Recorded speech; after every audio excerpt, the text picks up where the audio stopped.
So what are you hoping to find out today in the hearing, and are there any questions that you won't be able to get the answers you need?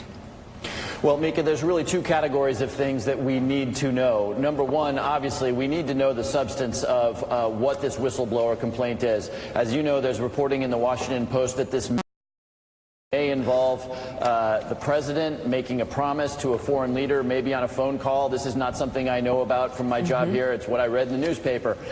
Never a comfortable moment for a member of Congress. So we obviously need to know what happened there to make sure that, well, who knows? The second thing, of course, we need to reestablish, and this is part of a larger theme, is that the DNI, the acting DNI, broke the law when he decided to basically intercept the Inspector General's report to Congress. Never been done before in the history of Inspector General reports to the Congress.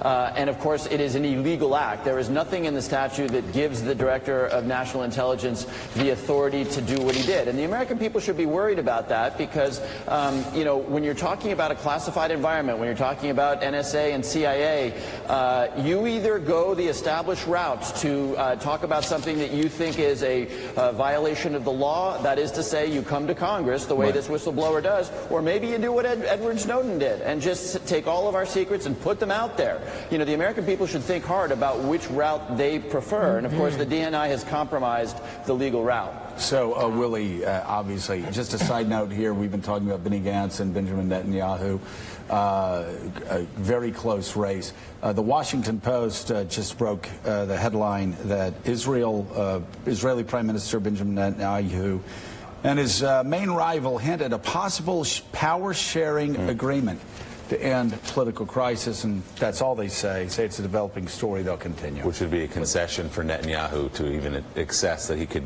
give some power away. We'll stay on top of that story, but Congressman, I want to go back to this this IG report, this person who's going to come to you, sit before Congress today, before your committee anyway, and offer you classified information about who the president talked to and what the promise was. What would be the next step from your committee based and what you learn in about 90 minutes from now, depending on what it is? There's been some speculation. Again, we should underline we don't know who he spoke to or what the promise was. Speculation that it may have been a July 31st phone call to Vladimir Putin that was originally characterized by the White House as to talk about Siberian wildfires, which raised some eyebrows at the time. What would you do next? What will you do next with the information you hear this morning? Well, and let's reiterate that we're talking about press reports here. We don't know what exactly is in the substance of this complaint. But look, it could be anything, including nothing. Not all whistleblower complaints are about serious stuff. The point is, of course, it's up to Congress to decide that because the law says that these complaints will be transmitted to the appropriate committees in the Congress. But it could be nothing. It could be something very, very serious. I almost hate to speculate, but if the president made some kind of promise to Vladimir Putin, and here we need to be very careful too. He is the president of the United States. He has the authority to declassify whatever materials he wants. He has the authority to negotiate with foreign leaders. But, just to sort of play the other end of the spectrum, if he promised Vladimir Putin, to lift sanctions if the Russians help him in the next election, now we have a very, very serious challenge to our democracy. And I'm not saying it's that. I'm just saying could be nothing, could be very serious. Can't speculate until we hear from the Inspector General. Well, I'd only say if the Inspector General said it is of, quote, urgent concern, I don't think it's not nothing. It's not just any whistleblower. It's not nothing. The problem with this president, of course, is that, the president via Twitter threatens to incinerate North Korea with nuclear weapons. Is that serious or not? Yeah, so we're going to have some thinking to do. Right. That's a good point.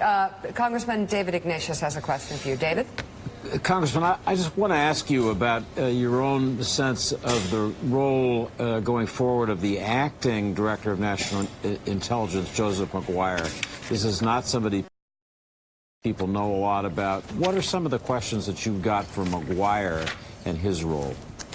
Well, this gets us to the process that he followed because he violated a very clear and explicit law about how he transmits whistleblower complaints to the Congress. So there's no ambiguity in the law. The law basically, once the Inspector General has determined that a whistleblower complaint is serious, the DNI has basically a clerical role. He sends it to Congress. He doesn't consult with the DOJ. He sure does not consult with the White House. And the reason that's important, we got to understand why this is important. The DNI is the boss.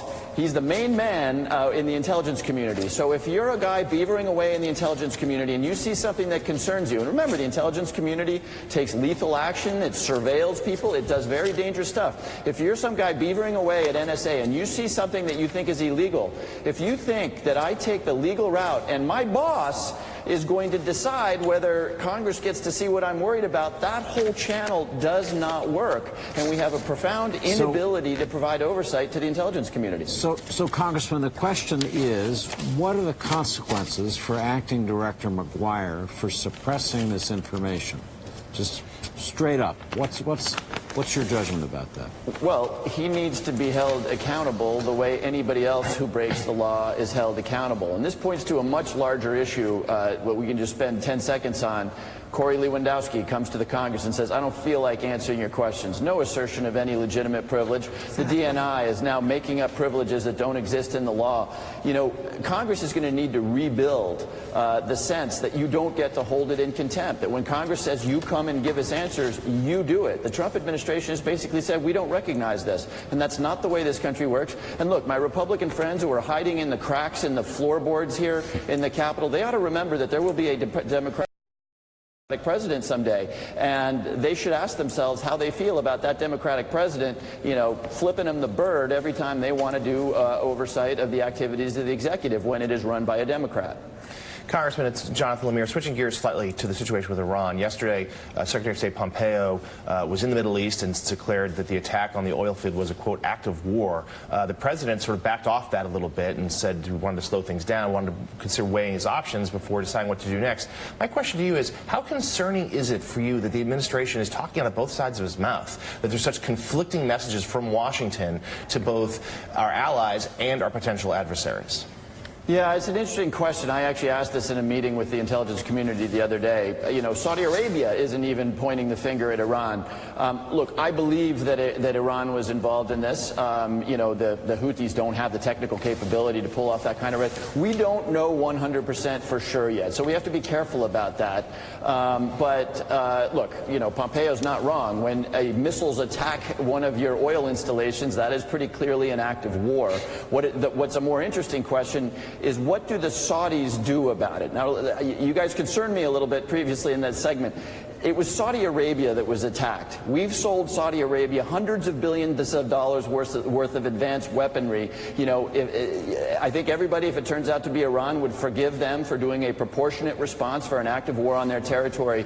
The United States is not obligated to do that. We are not the world's policeman. We are certainly not a treaty ally of a country that dismembers journalists, that bombs school children in Yemen, that won't let women out of the house without a male relative. I want to slow down this notion that you guys were pushing, that somehow our credibility, Iran needs to be checked, it needs to be pushed back on, but it is not necessarily the United States' role to retaliate for a strike that they may have done in Saudi Arabia. Elise? Congressman, some diplomats in the region argue that when Iraq invaded Kuwait, it was not Kuwait that went to war with Iraq. It was the United States that built a coalition and kind of stood up the international community. What do you think of that argument? Well, I think that is, when you go to war, that is absolutely the way you do it. But I also think that if we go to war, the Constitution is very clear that this institution that I'm standing in right now decides to do that, not the President of the United States. So, yes, that is the way to go to war. But, Mika, we need to remember two things that happened after the Kuwait War, which was exactly the way one does these things. You know, God bless George H.W. Bush. Number one, it was a coalition. Number two, we need to remember that the President has created the conditions that led to this attack. attack.